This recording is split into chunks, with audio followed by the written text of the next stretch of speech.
سیاحوں میں golden get برج، الکٹراز jail اور چائنا ٹاؤن کی وجہ سے جانا جانے والا شہر سان فرانسسکو، مگر اس کی کئی اور وجہ شہرت بھی ہیں۔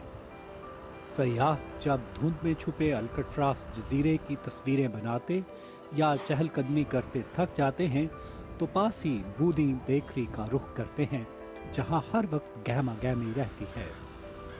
بودیں اپنی سار ڈو بریڈ یا ترش ذائقے والی ڈبل روٹی کے لیے امریکہ بھر میں مشہور ہے، اسی لیے یہاں ہر وقت سیاحوں کا ایک تانتا بندہ رہتا ہے، اور جو لوگ اندر آ کر اس روٹی کو چکھنا نہیں چاہتے وہ سڑک پر کھڑے ہو کر اسے بنتے دیکھ کر خوش ہوتے ہیں۔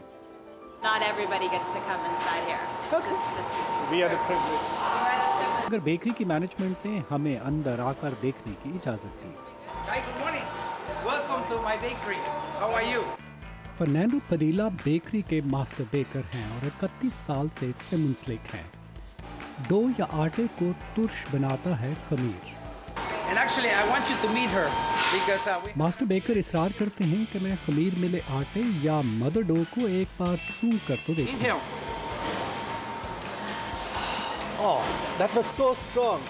یہ مدر ڈو اسی خمیر سے بنا ہے جو تقریباً 160 سال پہلے بیکری کے آغاز پر تیار کیا گیا تھا۔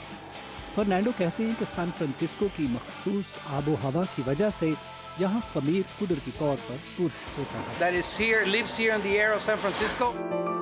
جن دنوں بیکری کا آغاز کیا گیا یہ وہ زمانہ تھا جب امریکہ میں سونا دریافت ہوا تھا۔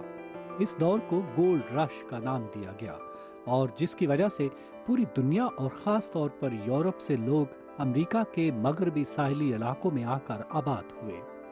بودین بیکری کا آغاز ایزاڈور بودین نے کیا تھا، جو فرانسیسی تارک وطن تھے۔ ماسٹر بیکر بتاتے ہیں کہ ایک روٹی بنانے کا عمل 3 دن میں مکمل ہوتا ہے۔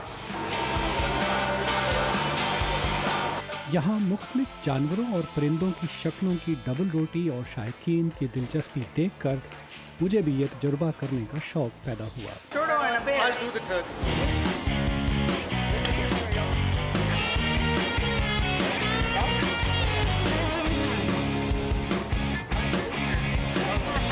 یہ 24 گھنٹے کے بعد پکنے کے بعد اس کی شکل یہ ہو جائے۔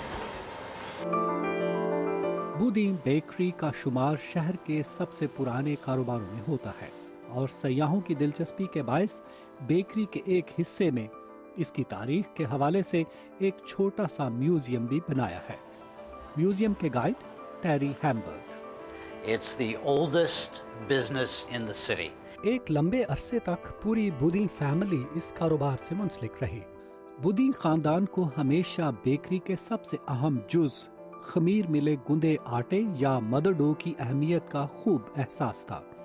اسی لیے 1906 میں جب سان فرانسسکو میں تباہ کن زلزلہ آیا اور بودین بیکری میں آگ لگی تو لوئیس نے مدر ڈو کو بچا لیا۔ Rescued the mother dough, took it home. اس زمانے میں بیکرز ہر صبح تازہ روٹی کچھ لوگوں کے دروازوں پر پہنچاتے، اور اس مقصد کے لیے جس طرح کی گھوڑا گاڑی استعمال ہوتی اس کا ایک نمونہ بھی یہاں موجود ہے۔ The delivery man would run up to the door. He knew who would get the bread, and he would deliver it. 1941 میں فرنینڈو کی طرح بیکری میں کام کرنے والے اٹلی سے آئے ہوئے ماسٹر بیکر سٹیون جیراڈو نے بیکری خرید لی، اور اس طرح کاروبار دوسرے خاندان کو منتقل ہو گیا، مگر بودین کی بیکنگ کی فرانسیسی روایات کو پہلے کی طرح جاری رکھا گیا اور کاروبار کو وسعت دی گئی۔ یہاں پر کچھ مشینیں جو آپ دیکھ رہے ہیں اسی تبدیلی کا نتیجہ ہیں۔ But it's still an artisan bakery. Fernando اپنی بریڈ پر بہت فخر کرتے ہیں، مگر اس مشہور بریڈ کے بارے میں ہمارے کیمرہ مین کا کیا تاثر ہے؟ یہ ہماری خمیری روٹی ہے، قسم سے۔ شاید بالکل ویسی نہیں۔ ندیم یعقوب، اردو VOA، سان فرانسسکو۔